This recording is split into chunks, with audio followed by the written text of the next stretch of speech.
من يهده الله فلا مضل له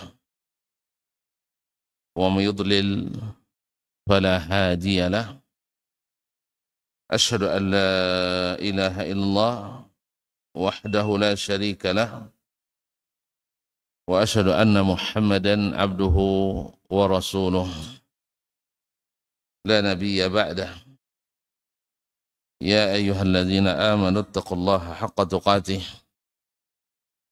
ولا تموتن إلا وأنتم مسلمون يا أيها الناس اتقوا ربكم الذي خلقكم من نفس واحدة وخلق منها زوجها وبث منهما رجالا كثيرا ونساء واتقوا الله الذي تساءلون به والأرحام إن الله كان عليكم رقيبا يا أيها الذين آمنوا اتقوا الله وقولوا قولا سديدا يصلح لكم أعمالكم ويغفر لكم ذنوبكم ومن يطع الله ورسوله فقد فاز فوزا عظيما أما بعد فإن أصدق الحديث كتاب الله وخير الحدي حدي محمد صلى الله عليه وسلم وشر الأمور محدثاتها وكل محدثة بدعة وكل بدعة ضلالة. Bapak dan ibu-ibu, saudara-saudara dan saudara-saudari, kaum muslimin, kaum muslimat, al-hadirin wal-hadirat wal-musyahidin wal-musyahidat, jemaah salat subuh di Masjid Al-Ittihad Rumbai ataupun yang menyaksikan di media dimanapun berada, para alim ulama, Gede pandai, tokoh adat, tokoh masyarakat yang saya muliakan, yang saya hormati, yang saya cintai. Alhamdulillah, dengan izin Allah Subhanahu wa taala, di subuh ini yang diguyuri rahmat Allah Subhanahu wa taala, Allahumma sayyiban nafi'ah, kita kembali diizinkan untuk menikmati sisa-sisa waktu hidup kita. Dan alhamdulillah diberikan taufik dan hidayah untuk digunakan taat kepadanya.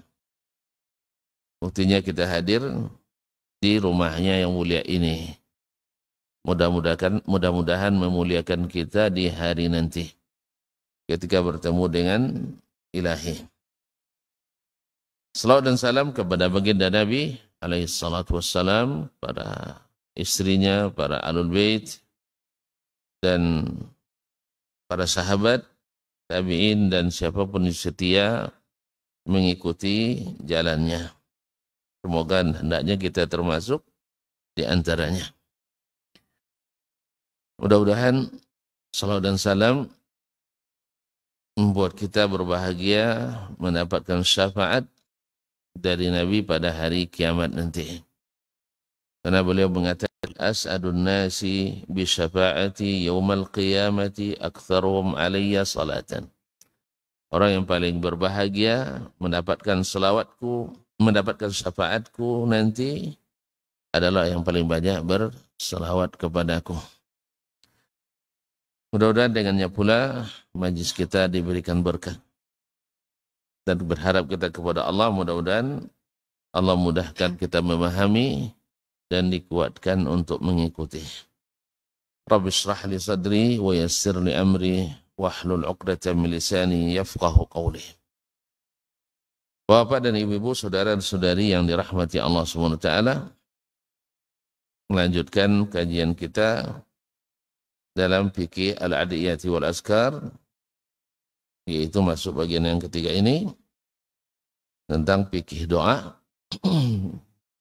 Semoga Allah melimpahkan pahala kepada penulis dan mudah-mudahan kita menjadikannya, kita pun mendapatkan bagian daripadanya. Amin ya rabbal alamin. Terakhir tentang ma yuqalu inda man hadarahul maut, tentang doa atau apa yang diucapkan kepada orang-orang yang hampir meninggal. Masih berkaitan dengan adab dan doa ketika kita berziarah mengunjungi orang yang dalam keadaan sakit. Dan ini lebih spesifik lagi, orang yang sakit yang dijangka atau dikira segera akan meninggal. Maka dalam hadis Nabi SAW diriwayatkan oleh Imam Muslim an Ummi Salamah radhiyallahu anha, dari Ummi Salamah radhiyallahu anha, istri Nabi SAW, qalat, dia berkata, qala Rasulullah sallallahu alaihi wasallam, Rasulullah sallallahu alaihi wasallam, idza hadartumul marid awil mayyit faqulu khaira. Apabila kalian menghadiri orang yang sakit atau orang yang akan mati, atau orang mati, faqulu khairan, maka ucapkanlah kebaikan. Fa innal malaikata yu'minuna ala ma taqulun, karena malaikat mengaminkan apa yang kalian ucapkan. Apa yang kalian ucapkan. Nah, sebaik-baik yang kita ucapkan dari semua ucapan adalah qaulu la ilaha illallah. Adalah kalimat la ilaha illallah. Dia adalah afdaluz zikr. Zikir yang paling utama. Dan dia adalah miftahul jannah. Kunci masuk surga. Dan dia adalah husnul khatimah. Penutup kebaikan atau penutup kehidupan yang baik.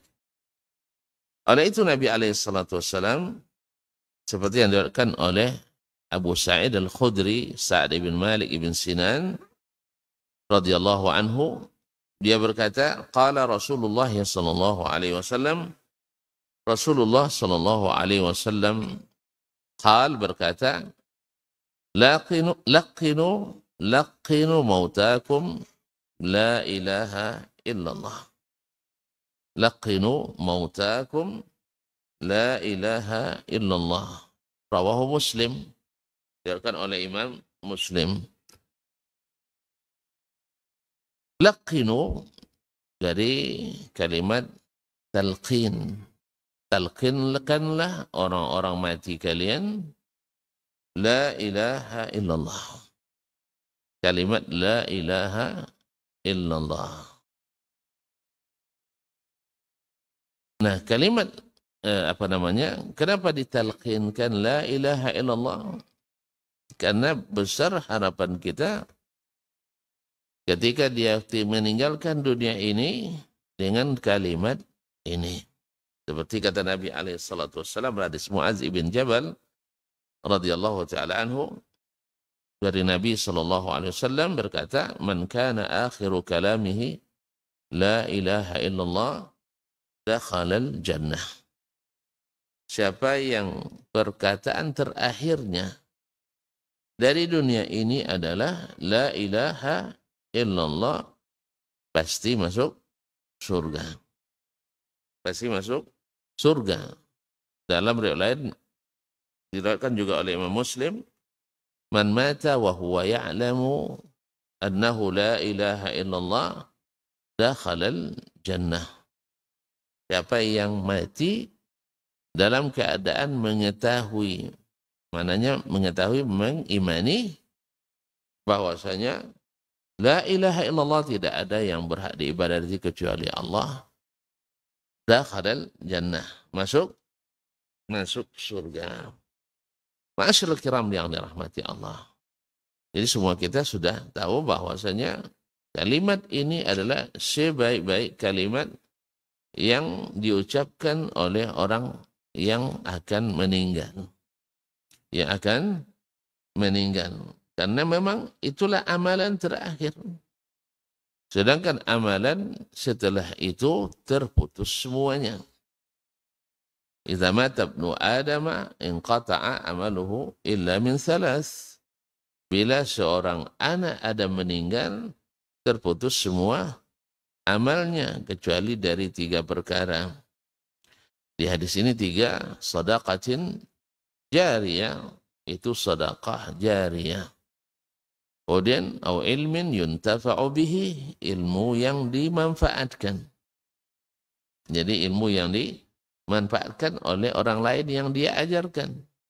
Kalau hanya sekedar tidak dimanfaatkan, dia hanya dapat pahala mengajar saja. Tapi kalau diamalkan, maka dia mendapat pahala. Selain pahala mengajarkan, juga pahala amal orang yang mengamalkan. Oleh sebab itu, seorang da'i, seorang alim, seorang ustadz mesti berusaha keras meyakinkan orang bahwa ilmunya itu dimanfaatkan. Otomatis orang yang mengajarkan kebaikan harus nampak pengamalan itu pada dirinya. Karena orang akan lebih bersemangat kalau nampak seorang arsitek banyak hasil bangunannya kan, banyak PT-nya. Semangat orang kuliah di bidang arsitektur. Kalau nampak ahli ekonomi, Masya Allah mapan ekonominya, semangat orang kuliah ekonomi. Kalau ustadz, Masya Allah, nampak kesalehannya, salat selalu di masjid. Semangat orang belajar agama. Tapi kalau sebaliknya, arsitek bikin apa aja roboh. Bikin gubuk aja roboh. Atau yang kuliah ekonomi, marit pula ekonominya. Ustadz tidak nampak pula di masjid. Salatnya, jadi tidak semangat orang. Demikian semua. Demikian juga kalau orang nak nengok guru, Masya Allah. Tengok guru adabnya tinggi, akhlaknya mulia. Tapi tengok guru, parah pula daripada yang tidak guru. Tidak semangat orang belajar untuk jadi guru dan seterusnya. Ma'asyarul kiram. Nah, kembali kepada masalah ini. Tadi mentalqin orang mati. Akan ini sering terjadi khilaf di antara para kaum muslimin, antara mentalqin. Kalau mentalqinkan sebelum mati itu sepakat semuanya seperti kata Imam An-Nawawi rahimahullah ala nau mustahab, yaitu disunatkan. Artinya tidak wajib. Kalau sempat tidak ditalqinkan orang nanti tidak ada berdosa. Beda dengan menyelenggarakannya, memandikan, menyolatkan, mengapani, dan menguburkannya, itu adalah kewajiban. Tapi mentalqin bukanlah kewajiban, tapi dianjurkan. Sebab ya kita di saat seperti itu, saat-saat genting seperti itu perlu peringatan. Bahkan Nabi SAW juga selalu bila melihat atau hadir di tempat orang yang akan meninggal, beliau talqinkan kalimat ini. Kisahnya masyhur bagaimana beliau berharap pamannya Abu Talib supaya mati dalam keadaan husnul khatimah. Ya dengan apa? La ilaha illallah. Beliau datang, beliau ingatkan, ya am, qul la ilaha illallah. Wahai pamanku, katakan la ilaha illallah. Lalu Abu Talib, karena di situ juga ada setan-setan besar, kan ada di situ Pak Haji Abu Jahal, Pak Haji Abu Jahal, ada di situ Utbah bin Rabi'ah, dan pentolan-pentolan Quraisy, setan-setan Quraisy itu atarghabu an millati Abdul Muttalib, diingatkan dengan agama kearifan, dengan kearifan lokal, nanti tidak dapat gelar pahlawan pahlawan jahiliyah. Ini pahlawan. Jadi kalau sempat Abdul Muttalib, Abu Talib mati dalam keadaan Islam kan terhapus dalam kamus pahlawan jahiliyah. Kan mereka kan pahlawan jahiliyah itu. Abu Jahal pahlawan jahiliyah, Abu Lahab pahlawan jahiliyah. Jadi itu yang diingatkan, nanti tidak dapat gelar pahlawan jahiliyah, nanti takut dia. Akhirnya meninggal bal ala millati Abdul Muttalib. Padahal jasa besarnya, tetapi ternyata kebaikan yang banyak belum tentu menyelamatkan. Tetapi jangan gara-gara itu tidak mau pula bikin kebaikan yang banyak. Itu tidak.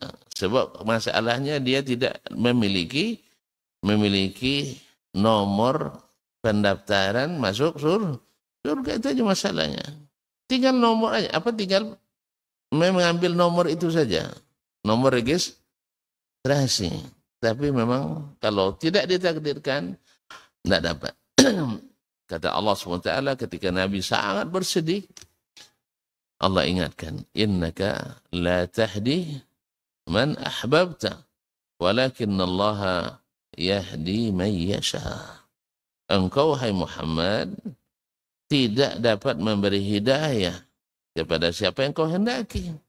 Tapi Allah lah yang memberi hidayah kepada siapa yang dia kehendaki. Gimana? Subhanallah. Paman yang begitu menyayanginya sejak kecilnya, kemudian senantiasa melindunginya setelah dakwahnya, tapi subhanallah tidak menikmati hasil daripada pekerjaannya itu.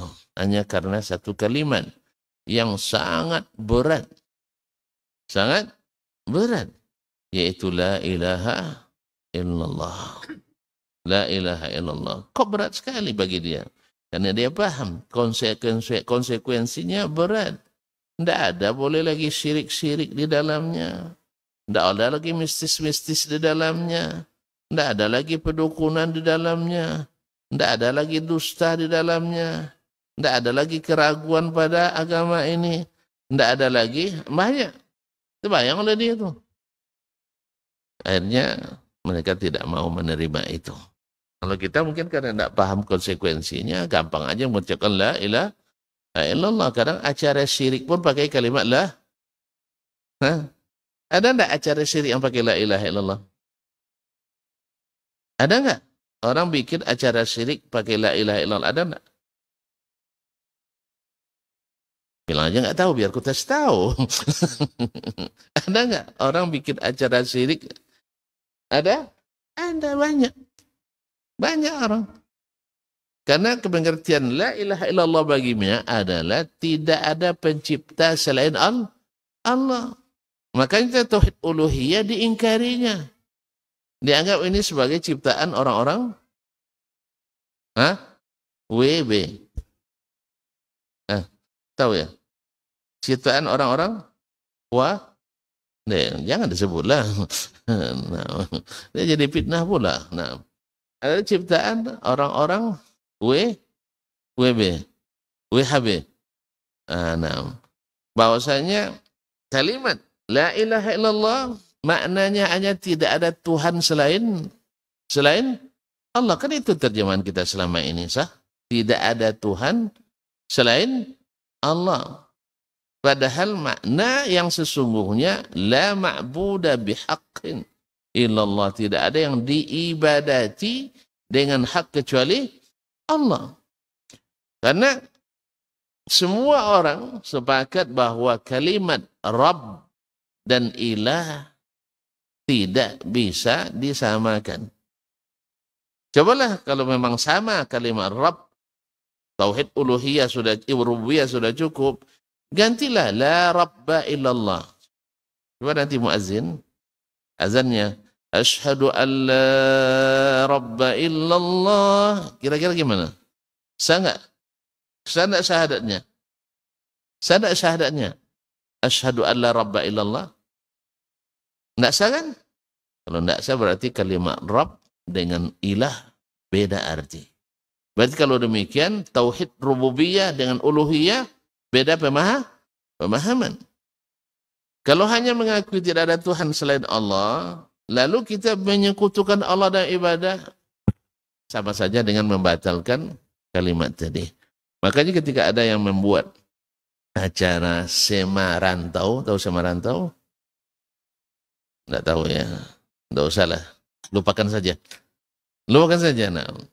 Yaitu acara ngantar kepala kerbau ke muara sungai, ke teluk, atau mengantar hati kerbau ke hutan. Nah, kalau kepala untuk penunggu sungai, kalau jantungnya, hatinya untuk datuk. Tahu datuk? Hah? Iya, penunggu darat. Iya, penunggu darat. Supaya apa? Supaya tidak mengganggu anak cucu, anak keponakan. Itu diantarkan dengan kalimat apa? La ilaha illallah. Kadang-kadang dengan salatullah dan sebagainya. Ayo. Ini la ilaha illallah jadi bahan atau alat penetrasi syirik. Jangan heran. Karena dulu orang-orang Quraisy, musyrikin Quraisy juga haji dengan kalimat tauhid bercampur syirik.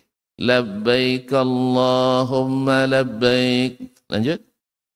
Labbaik la syarika laka labbaik innal hamda, kan? Kalau mereka enggak. Itu juga labbaik Allahumma labbaik labbaik la syarika laka labbaik illa labbaik la syarika lak illa syarikan huwa lak tamlikuhu wa bamalak. Bagus bacaannya. Ini kalau dengar iramanya kan bagus. Kan labbaik Allahumma labbaik labbaik la syarika lak illa syarikan huwa lak tamlikuhu wa ma malak. Kan mantap bunyinya. Bersajak kan? Cuman isinya apa? Isinya apa? Syirik. Mereka bilang labbaik Allahumma labbaik. Apa artinya? Aku penuhi panggilanmu ya Allah. Untuk apa? Haji atau umrah. Sah? Sudah tahu? Nah, labbaika la syarika lak. Aku penuhi panggilanmu, tidak ada sekutu bagimu. Mantap. Cuma mau disisipkan illa syarikan huwalak, kecuali sekutu yang sebenarnya engkau juga yang memiliki. Kekuasaan engkau juga menguasainya. Sah? Inilah pengakuan yang diselipkan oleh sebagian bahwa orang-orang saleh itu kita berdoa kepadanya, keyakinan kita tetap Allah yang kabulkan. Apa bedanya? Paham enggak? Tiada sekutu bagimu kecuali sekutu yang engkau miliki sendiri. Artinya engkau yang menguasainya. Sama sekarang kita berdoa kepada Allah, kepada selain Allah, tujuannya kepada Allah. Ini sekutu hanya milik engkau juga. Tidak berkuasa. Tapi melalui dia kami berdoa. Ada bedanya? Ada bedanya dengan orang jahiliyah? Ada bedanya dengan orang jahiliyah? Hah? Saya ulang kembali. Orang jahiliyah berdoa kepada siapa? Lata, Uzza, Manat. Tahu tidak tuan-tuan? Ini siapa? Orang-orang saleh. Orang-orang saleh. Sekarang kita berdoa melalui Ahmad Al-Badawi, orang saleh. Katanya orang saleh. Tapi ada yang bilang tidak jelas sejarahnya. Tidak jelas sejarahnya. Nah, carilah misalnya kuburan Syekh Abdul Qadir Al-Jilani, orang saleh. Orang saleh. Lalu berdoa melalui dia. Dengan keyakinan Allah yang mengabulkan. Nah, orang jahiliyah berdoa kepada tadi siapa namanya? Lata. Dengan harapan Allah yang mengabulkan. Ada bedanya? Ada bedanya? Tidak sama. Ustaz ngada-ngada Ustaz. Enggak, Allah yang ceritakan. Sesungguhnya orang-orang yang innalladzina yad'una min dunillahi andadan ma na'buduhum illa liyuqarribuna ila Allahi zulfa.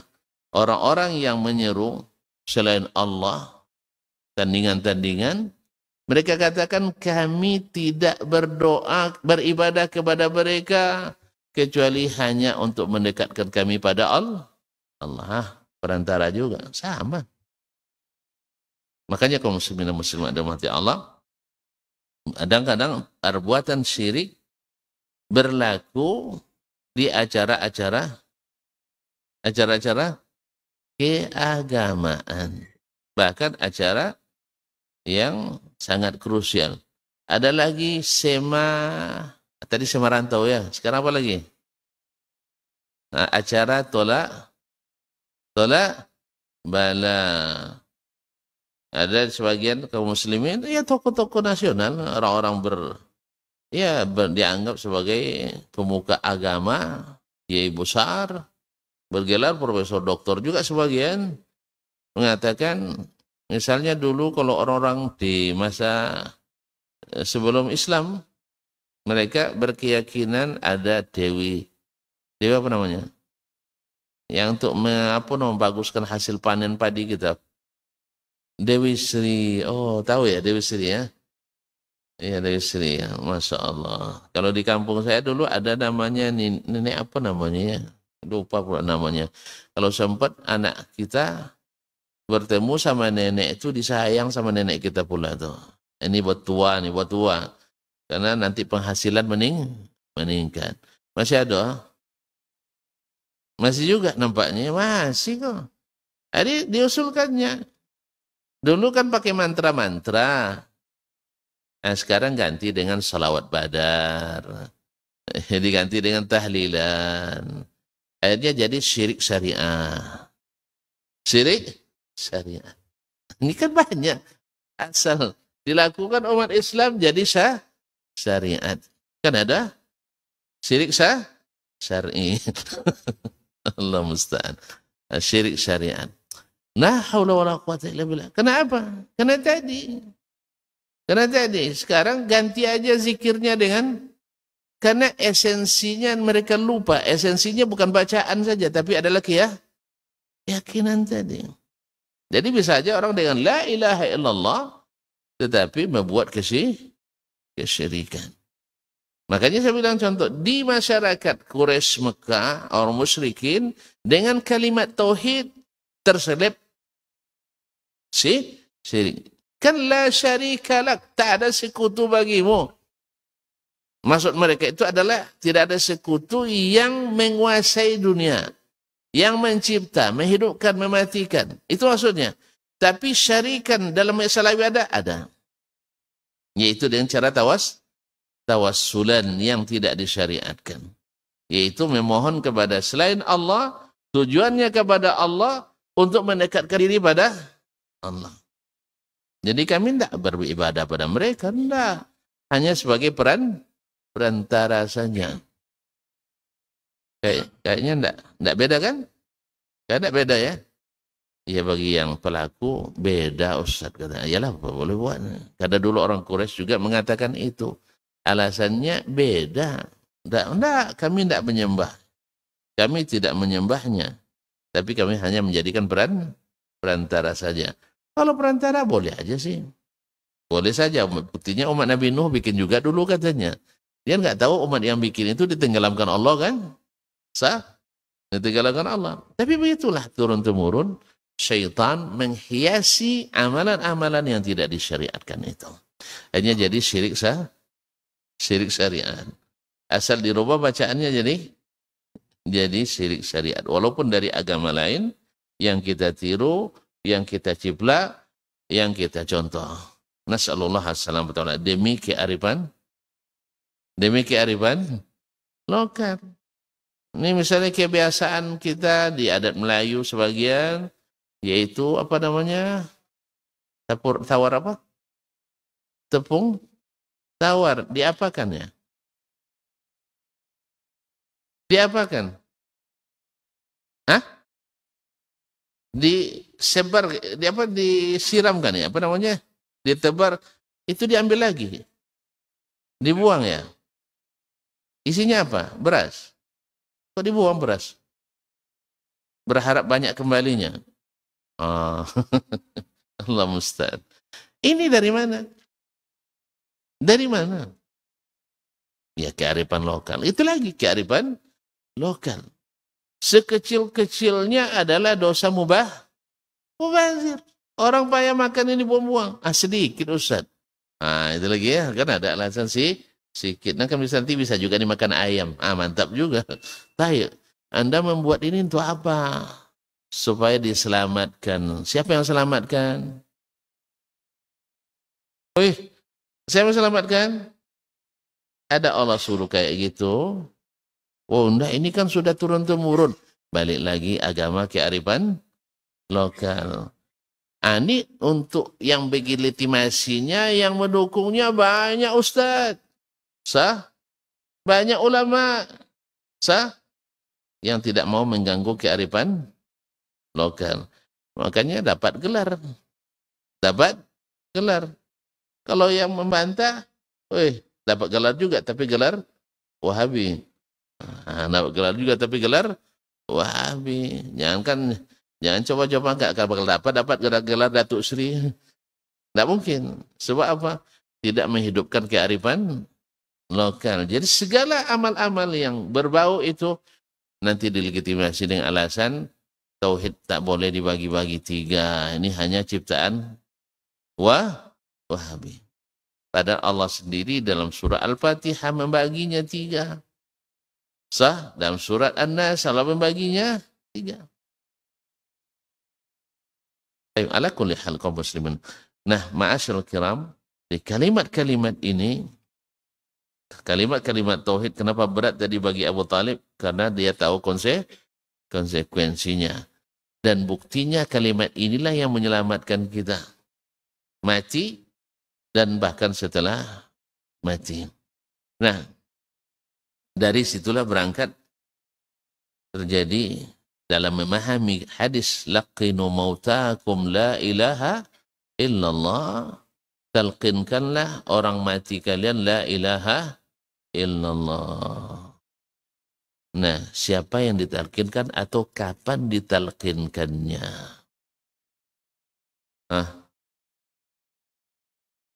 Kalau merujuk kepada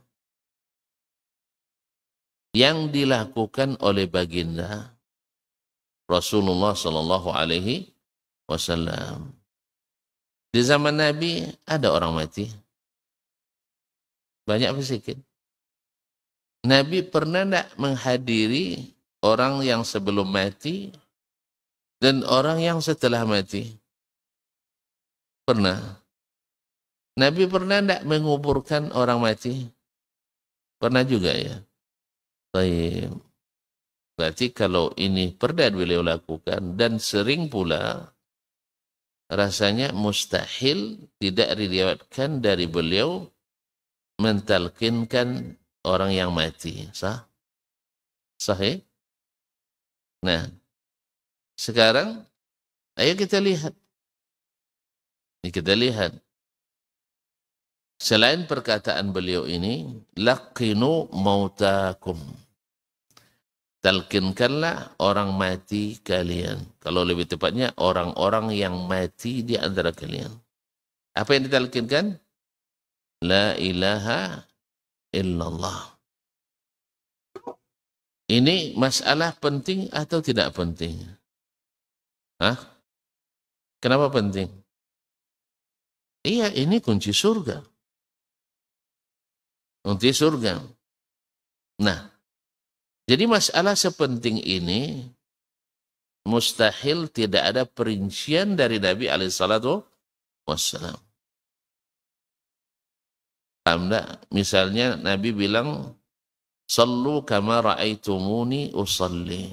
Salatlah kalian seperti kalian melihat saya salat. Nabi melakukan salat berulang-ulang. Sah? Nabi melakukan salat berulang-ulang. Makanya riwayat tentang perincian salat detail sekali. Nah sekarang Nabi menghadiri kematian berulang-ulang atau hanya sekali saja atau jarang? Berulang-ulang. Ada tidak perincian tentang ziarah atau mengunjungi orang mati? Ada, banyak. Sah? Sahih? Nah, kenapa di masalah talqin ini tidak banyak atau tidak ada perincian amaliyah dari Nabi SAW, kecuali talqin sebelum mati. Kecuali talqin sebelum mati.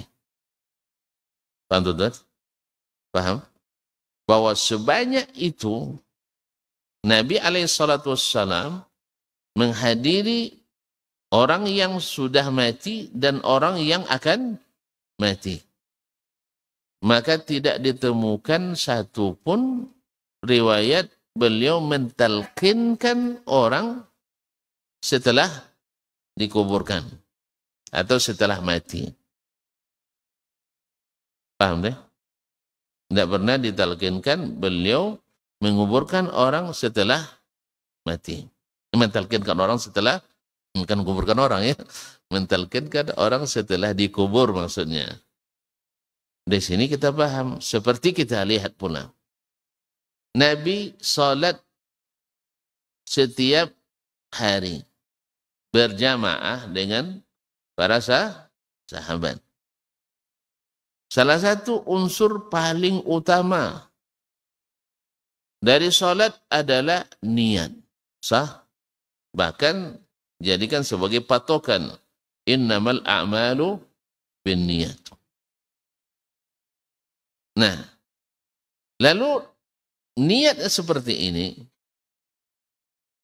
tidak pernah ditemukan di riwayat manapun Nabi melafazkan niat salat. Nabi tak pernah diriwayatkan melafazkan niat salat. Jelas ya? Bukan maksudnya dipahami melafazkan, itu pemahaman lain ini. Betul beliau disaksikan oleh sahabat melafazkan niat salat. Kalau dipahami nanti bisa dicarikan itu. Apakan saja dulu. Nanti kalau apa bisa lupa. Dalil apa-apa. Ya, kalau apa nanti bisa diapakan. Amalkan saja dulu. Nanti kalau cari dalil bisa carikan. Apakan aja dulu. Nanti kalau apa bisa diapakan. Kalau apa nanti, pokoknya apa ada tuh. Nah, artinya itu bisa dicarikan, dikonsiderankan aja, mudah. Tapi yang saya maksud dari Nabi sendiri, beliau ketika sholat melapaskan niat. Apa lapas niat yang sering antum baca sekarang dulu? Dulu apa sekarang masih ya? Dulu atau sekarang? Dulu. Dulu. Apa lapasnya? Usalli. Sah? Nah, apa lagi? Fardal subhi. Fardal subhi. Sah? Habis itu? Rak'ataini. Imaman. Jadi imam semua ya. Ma'muman. Habis itu? Adaan. Lillahi ta'ala. Ada enggak diriwayatkan Nabi melapaskan ini? Alhamdulillah tidak ada. Jadi sebenarnya dari sini kita tahu bahwa niat tempatnya di hati. Sehingga tidak pernah dalam bahasa apapun di dunia, orang mengatakan niat mulut saya. Ada orang bilang gitu? Niat mulut saya atau niat hati saya? Wih, si fulan tuh hatinya bersih tuh, niatnya baik. Sah? Tidak pernah orang bilang niat mulut saya. Ada orang bilang gitu? Dalam bahasa apapun, ada enggak? Enggak. Termasuk bahasa Arab. Yang namanya niat adalah dalam hati. Dah, selesai masalah sebenarnya. Kalau mau selesai dengan begini, tidak panjang-panjang kita debat. Sah? Bahwa niat dalam hati sesuai dengan yang diriwayatkan dari Nabi SAW. Sebabnya itu salat beliau tidak pernah mengajarkan niat dengan lafaz usalli. Lalu ada ulama yang membolehkan atau bahkan menganjurkan, bahkan mewajibkan. Sah? Kan ciri Ahlussunnah bila niatnya dilapaskan. Ada yang bilang gitu. Sah? Ciri Ahlus Sunnah bahwa zikirnya ramai-ramai, sah. Sunnah siapa? Jadi kaum muslimin menerima dirahmati Allah. Jadi katakan ciri Ahlus Sunnah. Ciri Ahlus Sunnah ditalkin setelah mati. Sunnah siapa? Nah, kita kembali ke masalah ini. Dari tadi saya katakan ini masalah organ bersentuhan dengan kebutuhan orang ramai dan berlaku berulang-ulang dalam ilmu ushul fikih disebut dengan istilah mimma ta'ummu bihil balwa. Artinya sesuatu yang ramai dilakukan, berulang-ulang dikerjakan. Jelas? Pasti tidak ada yang tersembunyi. Pasti diriwayatkan. Atau setidaknya ijma' para sahabat melakukan. Ijma' para sahabat melakukan. Nah sekarang kembali ke hadis Nabi. Laqinu mautakum la ilaha illallah. Talqinkanlah orang mati di antara kalian la ilaha illallah. Nah kalimat mautakum ini yang menjadi pembahasan orang.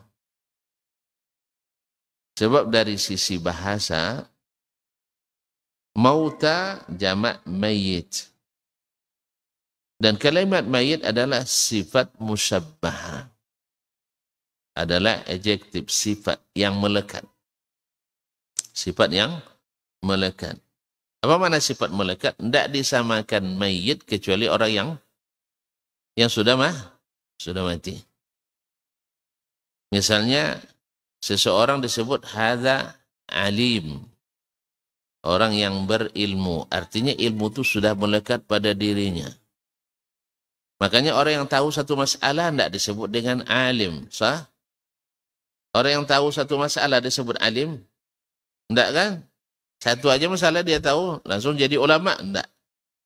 Jadi sifat yang melekat. Fulanun fasih, si fulan itu fasih berbahasa. Lalu dapat kefah haluk saja sudah bilang fasih. Tidak, memang sifat itu sudah melekat padanya. Fasih berbahasa Arab atau fasih berbahasa Inggris dan seterusnya. Jadi kalimat mauta adalah orang yang sudah mati. Disinilah bermula pemahaman mentalqinkan orang yang sudah dikuburkan.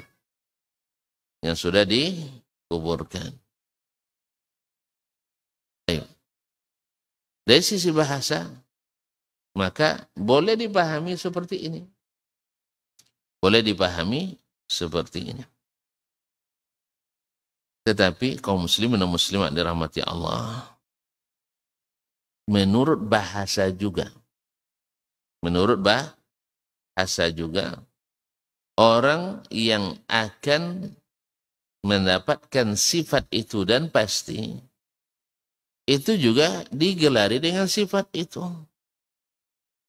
Apa maknanya? Ini orang yang sudah tidak ada harapan hidup lagi, disebut juga dengan mayit. Ya, orang yang dia belum mati tapi dipastikan sudah akan mati, mendekati. Sehingga lahir kaedah di antara mereka, man ma qaraba syai'an akhadha hukmahu. Sesuatu yang sudah mendekati, maka dia mengambil hukumnya. Orang yang sudah mendekati mati, hukumnya sama dengan orang mati. Dalam syariat banyak.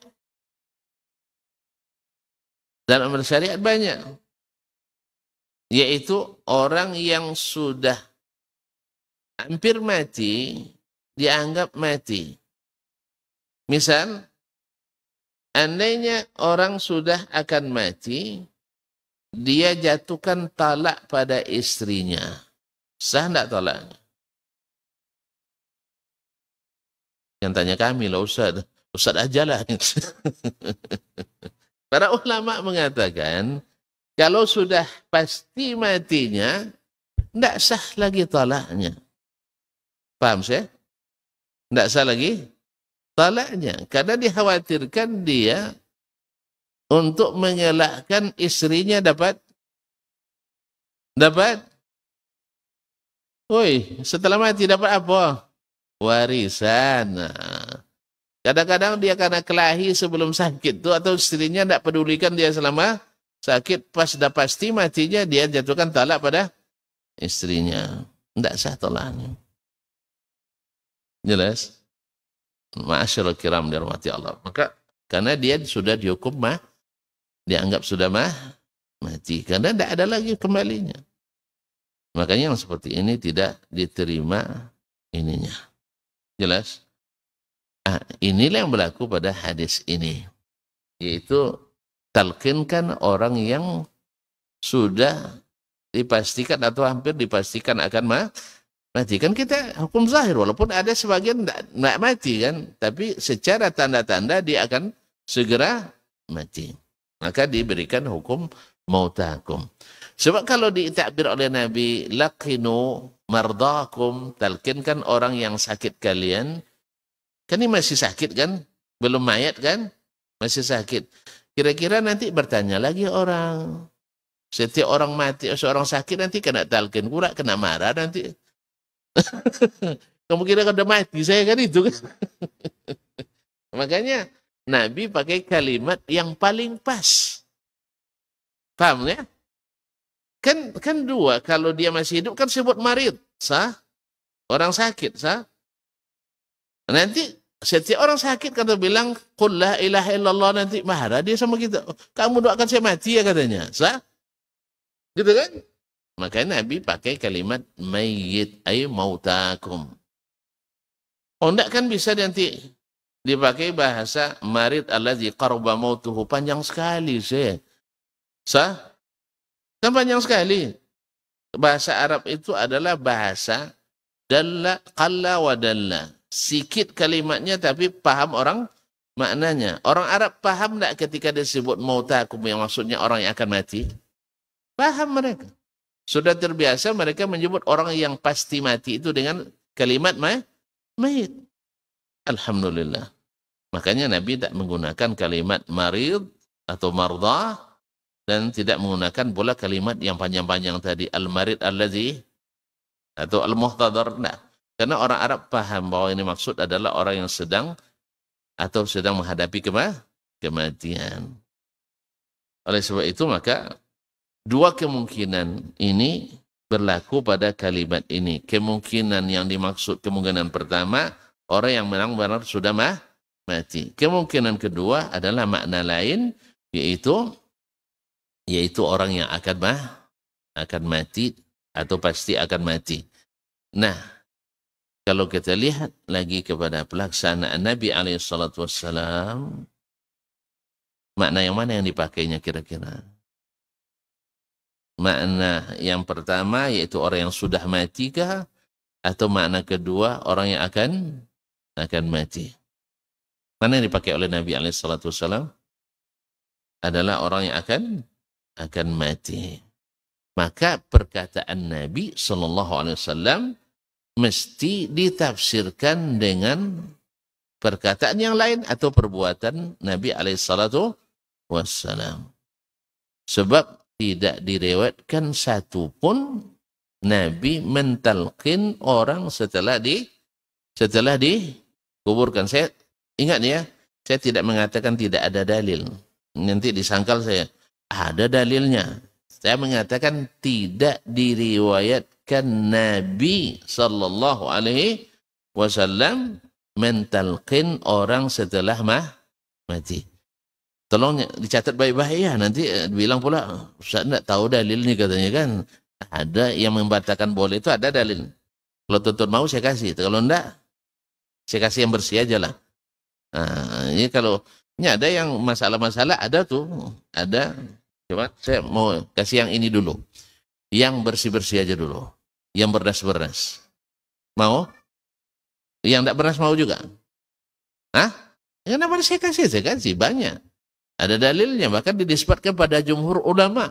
Al-Hanabila, Al-Malikiyah, Al-Syafi'iyah. Bahkan ada menyebutkan jumhur membolehkan talqin setelah dikubur. Sah? Hah? Terlepas dari sah atau tidaknya penisbatan itu kepada imam mazhab. Misalnya dinisbatkan pada Imam Syafi'i. Imam Syafi'i juga tidak melakukan. Dinisbat kepada Imam Ahmad.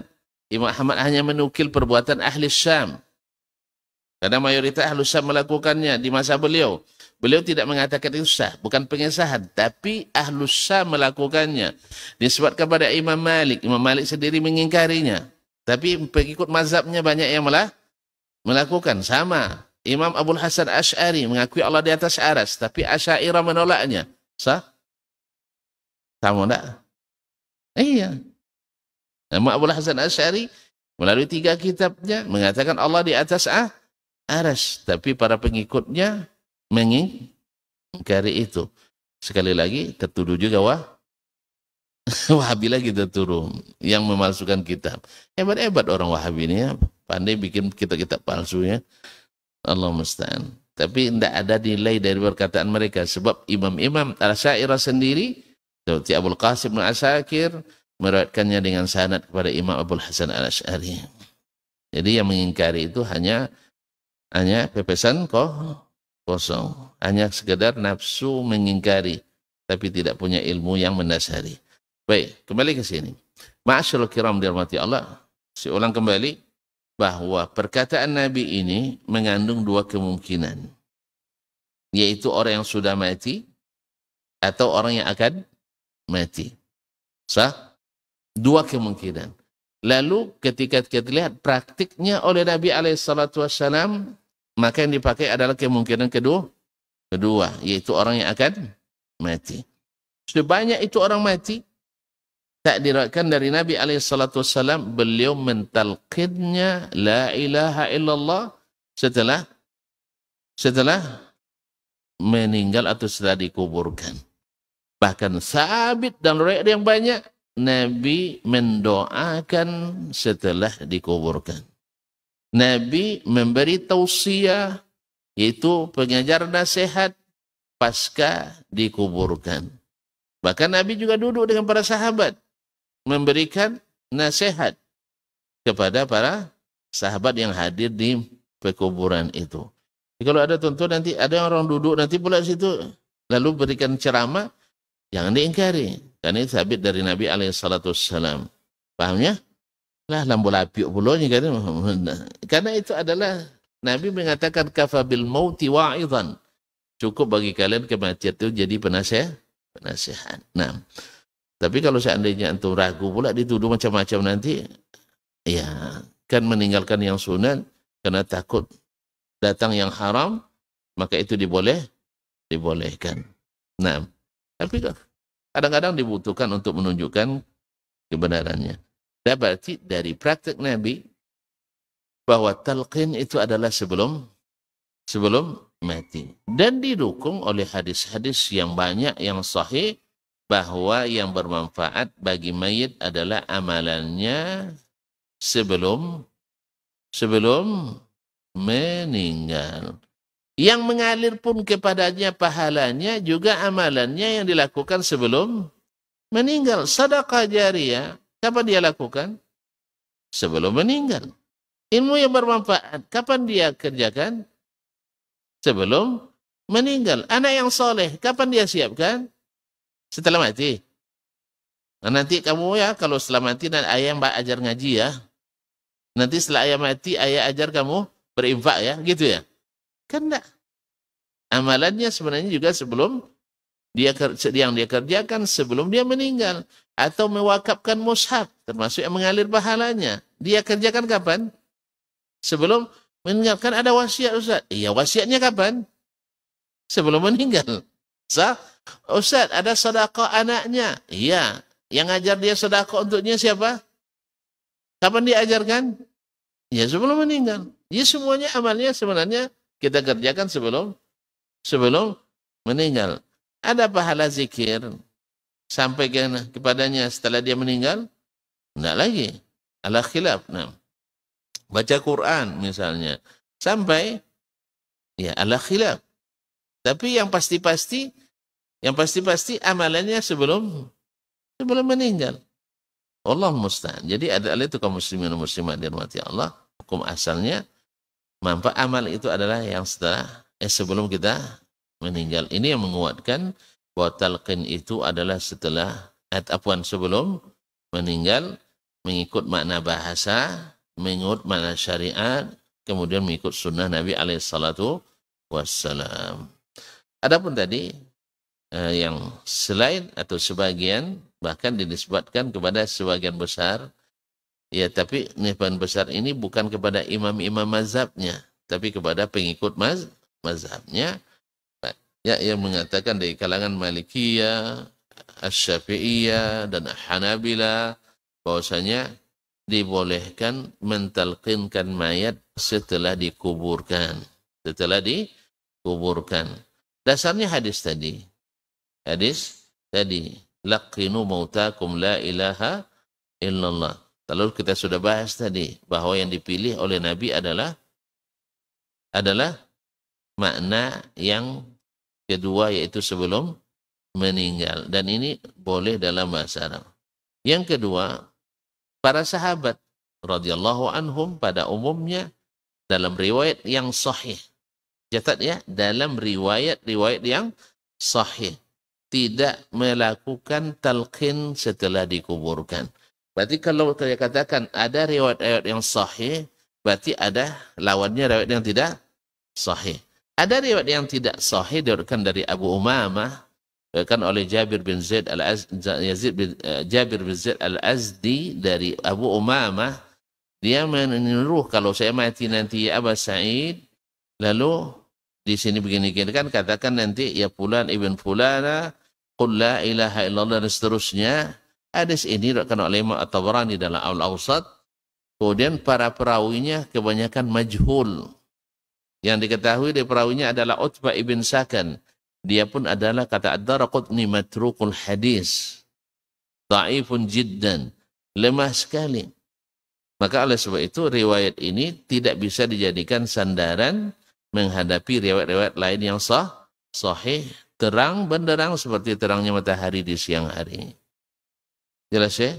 Kemudian makna bahasa tadi sudah ditafsirkan oleh Nabi. Maka tafsiran Nabi dan para sahabat lebih diutamakan daripada tafsiran ulama-ulama setelahnya. Bahkan ya kalau bukan karena riwayat ini dari sahabat, kita katakan ijma' sahabat meninggalkan talqin setelah dikuburkan.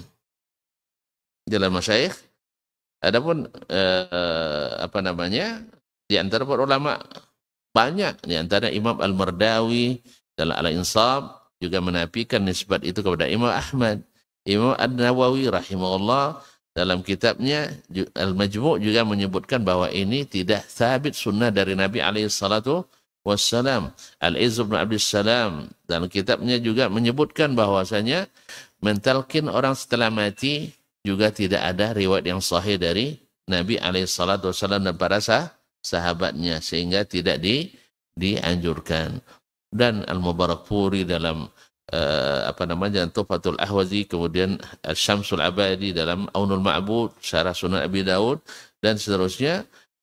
Dan banyak ulama muhaqqiqin mengatakan tidak sabit talqin terhadap mayit setelah meninggal, apalagi setelah dikuburkan berdasarkan dalil-dalil yang kokoh dan kuat dari Nabi alaihissalatu wassalam.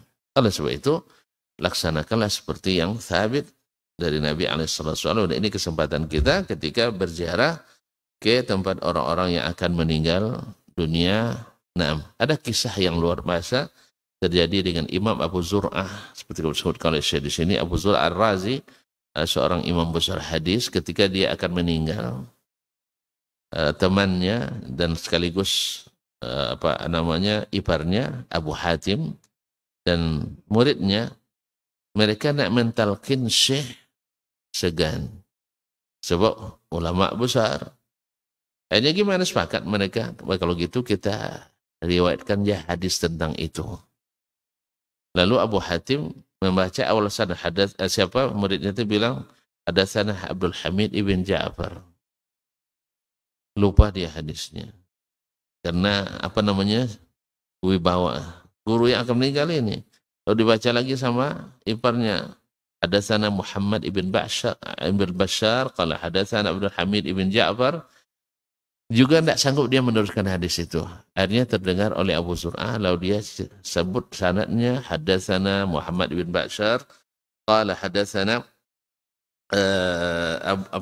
Abu Asim An-Nabil, qala hadatsana Abdul Hamid bin Ja'far, an Katsir ibn Murrah, qala an Salih ibn Abi Arib, an Katsir bin Murrah, an Mu'az bin Jabal, dari Mu'az bin Jabal radhiyallahu anhu, qala Rasulullah SAW, man kana akhiru kalamihi la ilaha illallah, siapa yang akhir ucapannya la ilaha illallah,